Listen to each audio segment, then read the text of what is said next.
اگر باوقار زندگی گزارنا چاہتے ہو تو علم حاصل کرو، ترقی چاہتے ہو تو وقت کا صحیح استعمال کرو۔ السلام علیکم ورحمۃ اللہ وبرکاتہ۔ دوستو، کیسے ہیں آپ لوگ؟ آج آپ کے سامنے لے کر آئے ہیں بہت ہی دلچسپ اسلامی سوال و جواب۔ امید کرتے ہیں کہ ویڈیو دیکھنے کے بعد آپ کو کچھ نالج، کچھ علم حاصل ہو جائے گی۔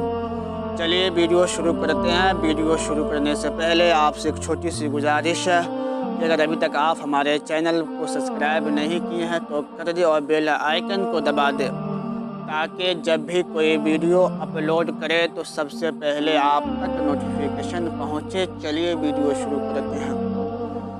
آج کا سوال نمبر 1 ہے، پتھروں میں سب سے افضل پتھر کون سا ہے؟ ناظرین، اس کا جواب ہے سنگ اسود۔ حدیث پاک میں اسی پتھر کو جنتی پتھر کہا گیا ہے۔ سوال نمبر 2 ہے کہ حضور صلی اللہ تعالی علیہ وسلم کی کتنی صاحبزادیاں تھیں؟ اس کا جواب ہے 4 صاحبزادیاں نبی پاک صلی اللہ تعالی علیہ وسلم کو تھیں۔ سوال نمبر 3، جھوٹی قسم کھانے کو نبی پاک صلی اللہ تعالی علیہ وسلم نے کس قسم کا گناہ قرار دیا ہے؟ ناظرین، اگر ویڈیو اچھی لگے تو لائک کرنا نہ بھولیں۔ اس کا جواب ہے کبیرہ میں بھی کبیرہ گناہ۔ سوال نمبر 4، حدیث پاک کے مطابق اگر برتن میں مکھی گر جائے تو اسے کیا کرنا چاہیے؟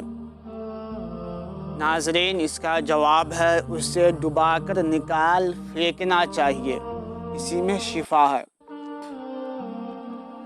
سوال نمبر 5، یاجوج ماجوج کون سے پیغمبر کی اولاد میں سے آتے ہیں؟ ناظرین، اس کا جواب ہے حضرت نوح علیہ السلام کی اولاد میں سے یاجوج ماجوج آتے ہیں۔ سوال نمبر 6، جو شخص استطاعت کے باوجود حج نہ کرے اس پر کیا وعید حدیث پاک میں آئی ہے؟ ناظرین، اس کا جواب ہے کہ یہودی یا نصرانی ہو کر مرے گا، اللہ کو بھول بیٹھے گا۔ ناظرین، اگر ویڈیو سے کچھ نالج حاصل ہوئی ہے تو لائک کرنا نہ